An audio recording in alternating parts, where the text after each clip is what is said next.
Our Heavenly Father, we thank you for the opportunity we get to contemplate your nature, to take a moment, just a few minutes, really this morning, to set aside the things of this world that are urgent but ultimately not important, and to contemplate that which is truly important, that is you and your unchangeability, your immutability this morning. We thank you for that.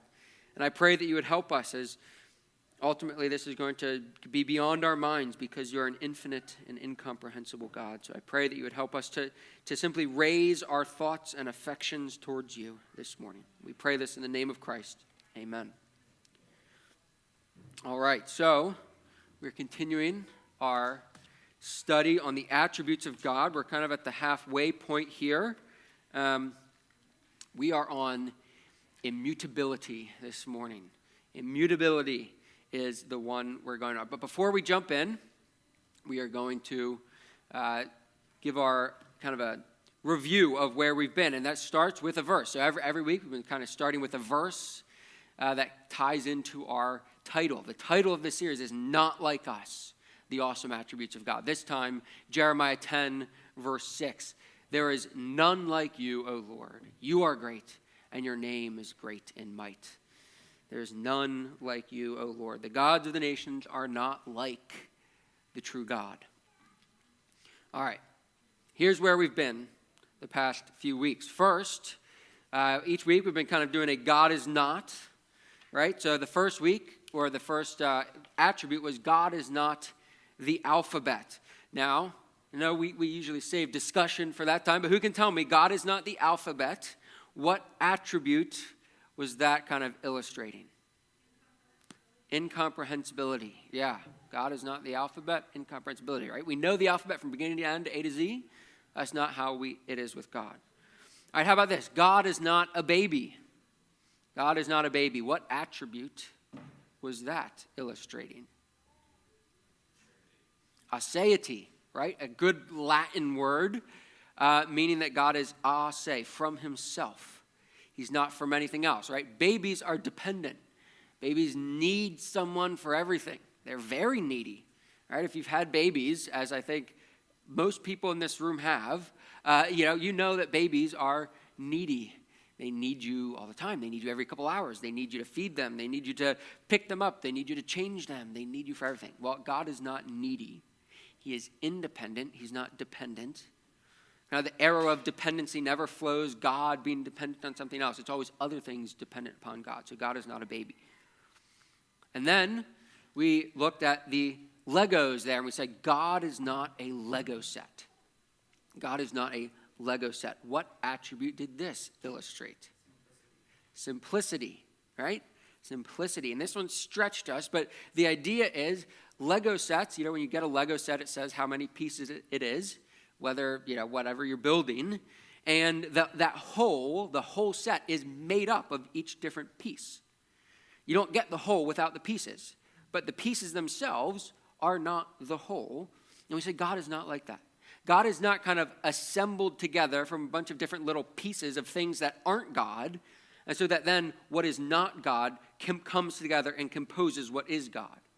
Right? Another way you could think about this, thinking about it through the lens of another attribute, is you can't have an infinite be the sum of things that are finite. Right? God does not have these pieces that are finite that come together and make something infinite. In the same way, he's not dependent. That leads us to his simplicity. He's not dependent because if he was made up of parts that aren't God, he would be dependent upon something that isn't God in order to be God. Okay? So God is not complex. He's not made up of parts. All right, and then the football. God is not a football. What attribute was that illustrating?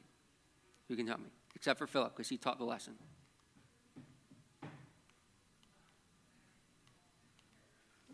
It was last week. I don't remember the word, but God can be everywhere at the same time. Yeah, so we talked about God's infinity, or and then kind of applied to space, his omnipresence, right? Whereas a football has edges, you can see all around it, you can see exactly where it is. It can be in one place, but not in another. And it can move from place to place. Well, not so with God. God is infinite. He doesn't have edges. He doesn't have one particular place like he's here and he's not over there, because applied to space, his infinity is omnipresence. He is everywhere. All right, and that brings us to today. Today we are saying God is not Play-Doh. God is not Play-Doh. And this is to illustrate his immutability. Because what is Play-Doh if not changeable, right? Play-Doh is something my kids love. You have little kids, play with it regularly. You take it out of the container. It's very difficult to get out. And then you get it out, and what do you do with Play-Doh? You mush it up. You change it. You change its shape. Maybe you flatten it out and press like a cookie cutter into it to make a shape of a house or a cow or something like that.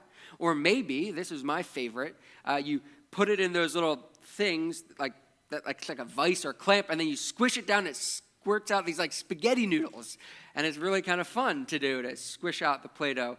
But Play-Doh is not permanent. Play-Doh is changeable. If you take Play-Doh and like push it against your fist, the Play-Doh is going to shape itself to your fist, not the other way around. All right? God is not Play-Doh. He's not changeable and moldable. When God is, if you could think about it this way, if God is pressed up against something else, it's not him that changes, it's that other thing.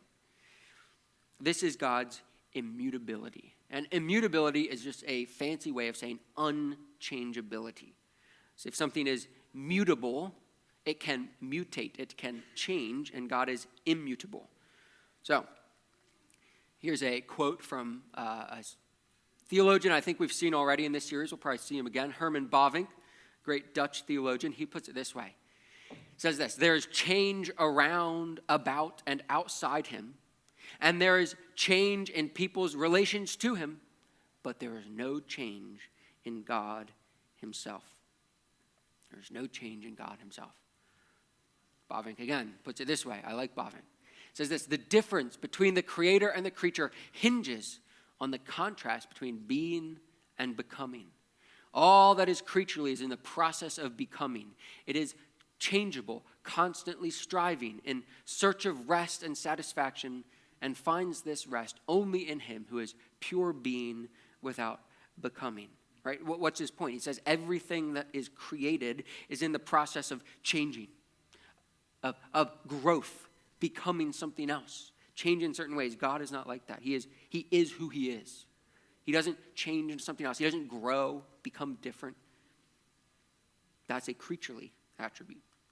Okay, so let's open up our Bibles, and we're going to look at some texts that teach God's immutability. This is one found in many different passages of the Bible, but one of them being from James 1:17. I know I have it up there. I like to turn and have it in my actual hands as well. James 1:17. Now, and this is in the context of James just telling his audience to ask God for wisdom, but when they do, they're to ask in faith and not doubt, because someone who doubts is double-minded. They're kind of tossed back and forth. And then he says this, verse 17. Every good gift and every perfect gift is from above, coming down from the Father of lights, with whom there is no variation or shadow due to change. Okay, let's look at this verse a few times. And I forgot to bring my laptop, so there's no writing on the screen, unfortunately. I like to do that if I can, but Sunday mornings it gets lost in the shuffle. Now, when it says he's the Father of lights, what do you think it's referring to? What are the lights that James is referring to? Is it a question you can answer?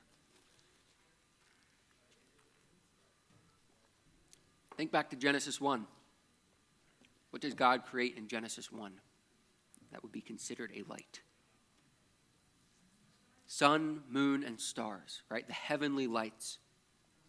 The heavenly lights. He's the Father of these heavenly lights, the sun, moon, and stars. And what happens with the sun, moon, and stars is, what do? They move every day. They're very regular, actually, in their movement. That's how we tell time. You tell days by the movement of the sun. Months track to the moon. You can track the seasons with the stars, right? They regularly change. And in contrast to those lights, James actually uses some terms from ancient astronomy to deny change to God. First, James says, with God, there is no variation, right? This term variation in the ancient world was applied to the heavenly bodies, the heavenly lights, the sun, moon, and stars, because of how they changed, right? They would move every day, every month, every season. You would see different constellations, and that was very helpful. In fact, God made these lights so that they would change and rule over times and seasons and years. But with God, it's not like that. James denies that there is any sort of variation in God, and then he denies that there is any shadow due to change, literally like shadow of turning. Now, this is also a term drawn from ancient astronomy, and commentators think that the point James is trying to make here is that just as if you have, take a tree, the shadow of the tree changes as the lights move in the heavens, as the sun or moon goes over it, as the stars change. There is nothing like that in God. So this is kind of James just restating again, and maybe even going beyond and saying that not only does God not change, he doesn't even appear to change. So James just straight out says that there is no variation or change in God, in contrast to the created things. Okay, that's our first verse. Let's go to another one. Malachi 3:6. Malachi 3:6. This is another very explicit text about God's immutability. God speaking to his people in Malachi, and if you know anything about Malachi, God is kind of bringing a case against his people there. It's not one that is, it's one that's very convicting of God's people because of their sin. And yet, despite the people's sin, this is what God comforts them with. He says, "For I, the Lord, do not change. Therefore you, O children of Jacob, are not consumed." Right? God does not change. Therefore his people are not consumed. Right? God's point is, if I were a changeable God, I could go back on my promises. I could renege on the things that I have said, the election with which I have elected you, the love which I have placed on you. But I am a God that does not change. Therefore, you are not consumed. Let's go on. Psalms. We're kind of working our way backwards through the Bible this morning. Psalm 102, 25, and 28. This is one we might see again next week because it also speaks of God's eternity. But listen to what the psalm says. It says this of God: "Of old you laid the foundations of the earth, and the heavens are the work of your hands. They will perish, but you will remain. They will all wear out like a garment. You will change them like a robe, and they will pass away. But you are the same, and your years have no end. The children of your servants shall dwell secure. Their offspring shall be established before you." Notice what it says of God. First, it affirms his creatorhood, you might say, that he is the creator over everything, the earth and the heavens. And yet, those things, even the earth and even the heavens, even the things that are the sun, moon, and stars, that seem so constant in some ways, they will wear out, they will be changed. But the psalm says, "But you are the same." And related then affirms his eternity, "and your years have no end." And just notice here, we're going to come back to this at the end. Again, kind of there's an application drawn from it. That the children of your servants shall dwell secure, and their offspring shall be established before you. Okay. Another verse, back in Numbers, okay? Now we're jumping all the way back into the Pentateuch. This is a significant verse because this verse is contrasting explicitly God with man and saying how they function differently. And this is what it says of God. "God is not a man that he should lie, or a son of man that he should change his mind. Has he said, and will he not do it? Or has he spoken, and will he not fulfill it?" Right? God does not lie, okay, affirming the truthfulness of God, but he also doesn't change his mind. God does not change his mind. And one reason is because God never acquires new information that could make him reconsider a decision he has made. So we're going to talk about that when we talk about his omniscience in a few weeks, okay? But God does not change his mind. He has spoken and he will do it. He is faithful. He will fulfill his word. Okay. So there, yes. Sorry, just in case anyone's confused. Is that the wrong reference? Okay. 19. There we go. 19. Yep. I have it right in my notes, but wrong up there. Yeah, God's perfection doesn't mean we're perfect. It's the first time I've ever made a mistake, though. And, I'll make another one. We'll give it 5 years. Or 5 minutes. We'll see. Maybe we'll see in the rest of this presentation how that goes. All right. So that's the biblical basis. Throughout the scriptures, there are affirmations that God does not change.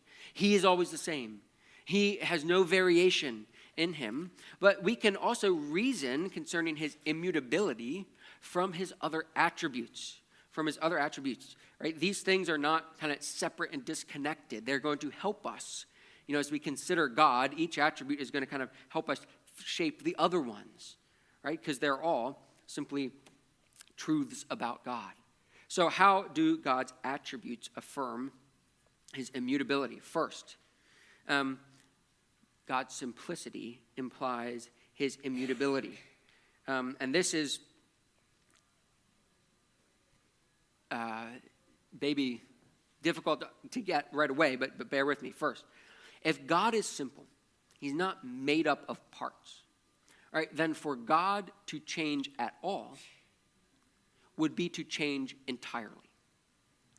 Because there is not like a part of God that you can kind of section off and says, well, this part of God stays the same and this part changes. All right, so if God were to change at all, it would mean he has to change entirely, which would be to cease to be God.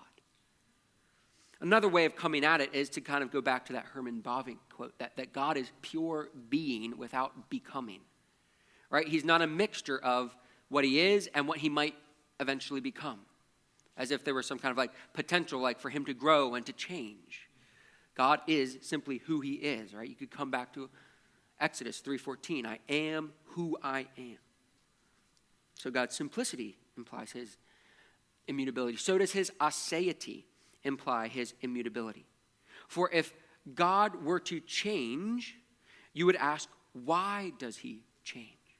And if there's a reason that you give, well, God changed because, I did this, or so-and-so did that, or this happened in the world, and then that caused a change in God, then what you have is God, who he is now, who he has become, being dependent upon something outside of himself.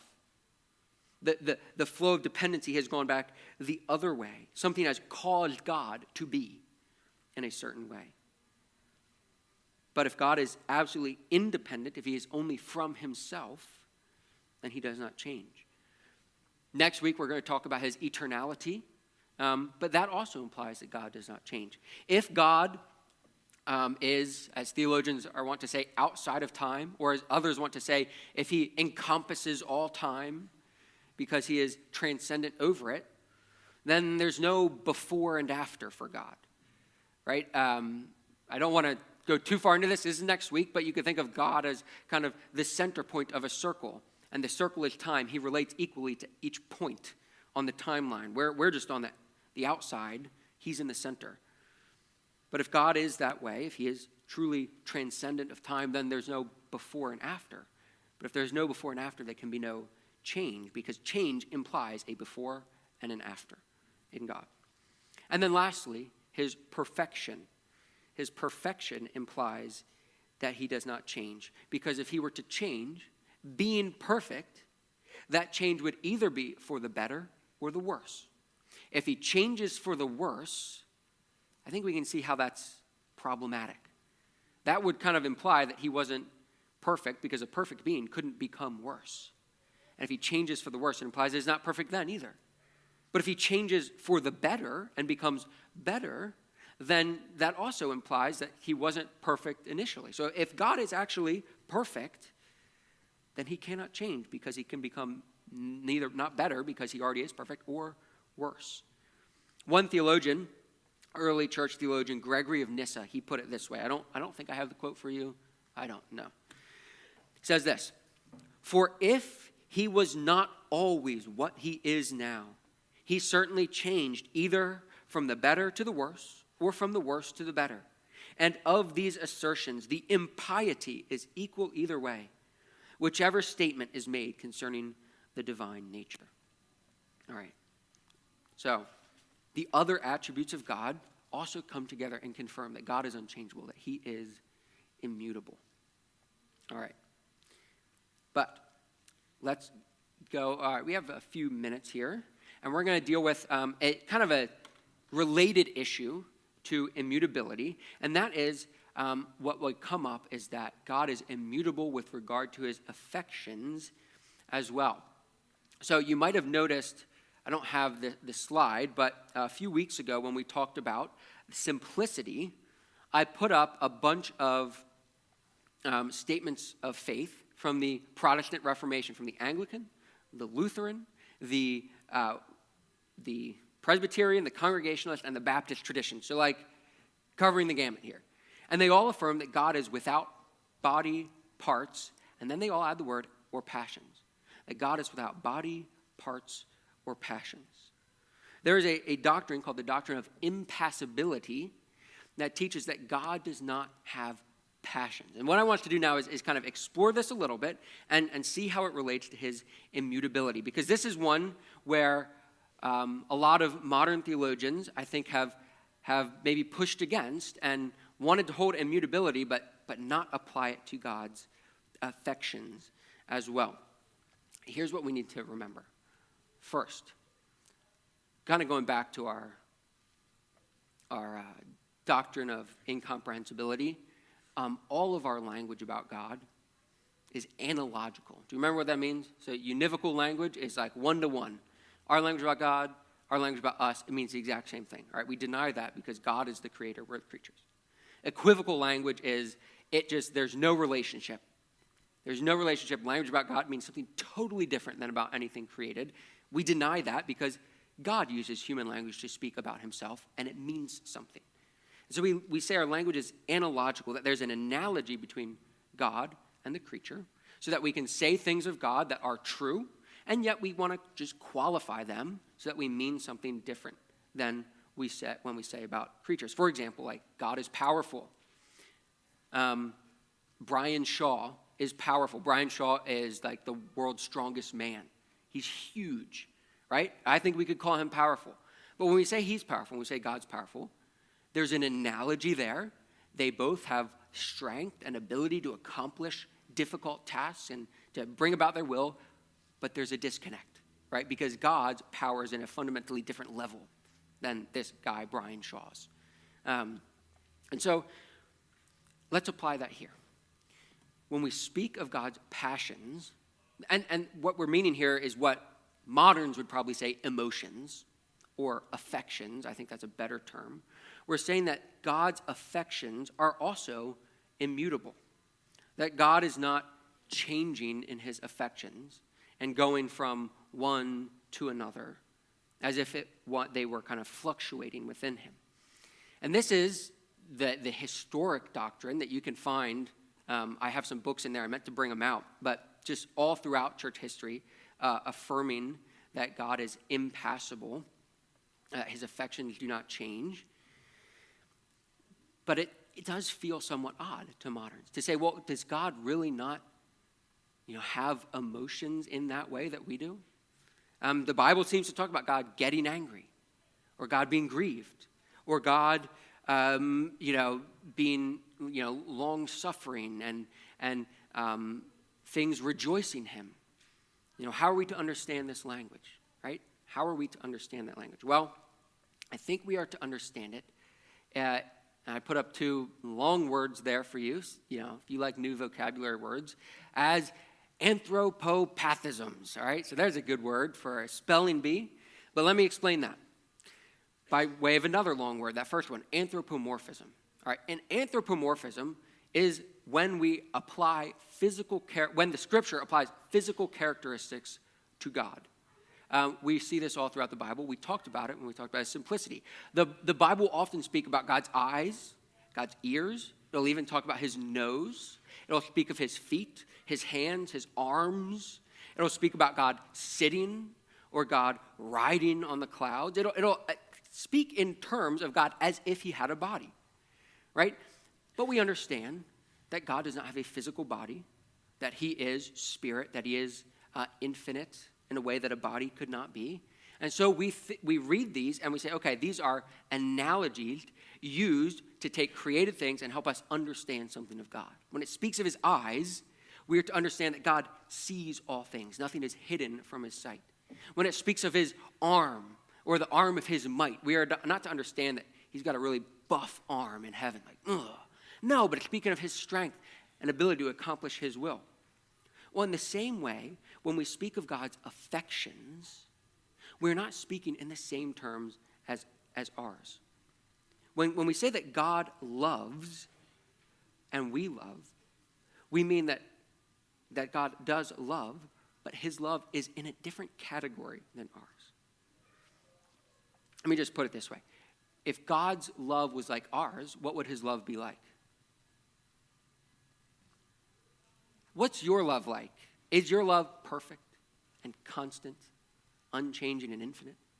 No, our loves are kind of, we wish they were more like that. They're, our emotions, our feelings, they range, right? I mean, if you have little kids in the house, I have little kids in the house, you know how quickly human emotions can switch back and forth, right? Our human emotions and passions, they're changeable. They're constantly being changed by things outside of ourselves. Our affections change. We might feel a sense of love, and then that might lessen over time, right? And then it might increase, and then it might lessen. It might get bigger, it might get less. And that is an imperfection.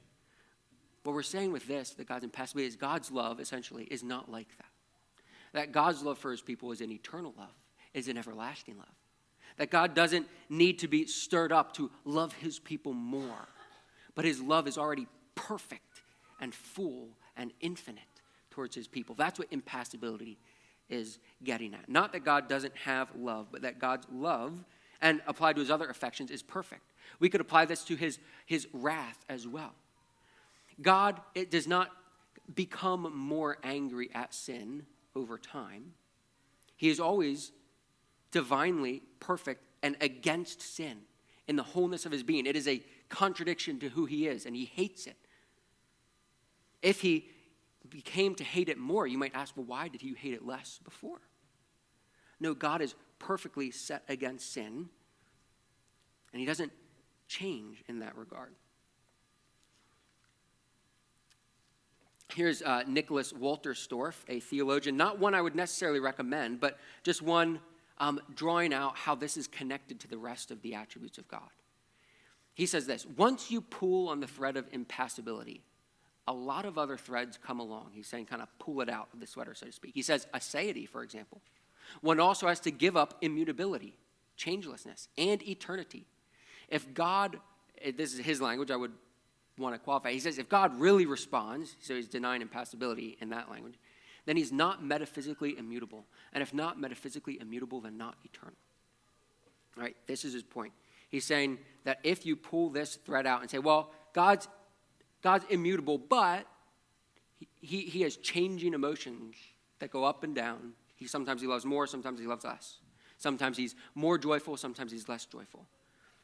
Then what you really are doing, and I think he's right here, is you're going to have to pull out all the rest of the threads with it. Because now we're affirming change in God. We're affirming that something outside of God is causing those things, those sways up and down. Then now, so he's not ase, he's not immutable. And if there's change, there's before and after, he's no longer eternal. That's what's at stake here. And that's why I want to bring it up. A few more things before we close. This is how Augustine puts it. And now Augustine, I wouldn't recommend Nicholas Walterstorff. He pulled on the thread of impassibility and gave up all the other ones. But I think he was right in that they go together. But this is what Augustine says. This is from his book on the Trinity. He said this of God: when he is said to be angry with the wicked and pleased with the good, They change, not he. Just as light is harsh to weak eyes, pleasant to strong, but it is the eyes, not the light, that change. Oh, look, there's another mistake. They change. That change. There's my second mistake. Right, what is Augustine saying? He's using the analogy we used just a few weeks ago. Right, the light of the sun, you could say, it produces different effects. The light of the sun, it melts ice and it hardens clay. But it's not the light that changes. It's the objects that it shines upon. It's the same thing with God. God is constant. He doesn't change. He doesn't sway. It is the things of this world that are in flux and in change. And a constant God can produce changing effects in creation. All right, let's bring this to a close. Why does this matter? Well, this matters, like we've said every week, because God matters. Right? I recognize that a lot of this is probably, we encountered some words we didn't know before today. Like how many of us regularly use anthropopathism in our everyday conversation? I don't, right? Maybe with a few people, select friends I might talk to, would that word ever come up, right? But God matters. It's important to take time not just to think about God always in terms of, well, all right, how does this work for me? But just to contemplate, all right, who is this one we claim as God? And then also, God's immutability is the ground of his faithfulness. God cannot change, which means the love he sets on his people cannot change. His words and his promises, he cannot go back on. For God to go back on his promises would be to cease to be God. And so our salvation is secure because we have these promises, because we have God's love. Therefore, we know that the salvation of God's people is as secure as God remaining God. If God is going to remain God, as immutability says he must, then he cannot go back on his promises. They are secure. They are secure as his very nature is, because they're grounded in his changelessness. I think there's also an application for us as Christians. If we follow this immutable, unchanging, faithful God, what does that imply for us? I think it implies that the requisite virtue that we should have is Christian faithfulness. That we should be Christians who do not go back on our word, who do not kind of say one thing and do another, who aren't, blown about and changed willy-nilly.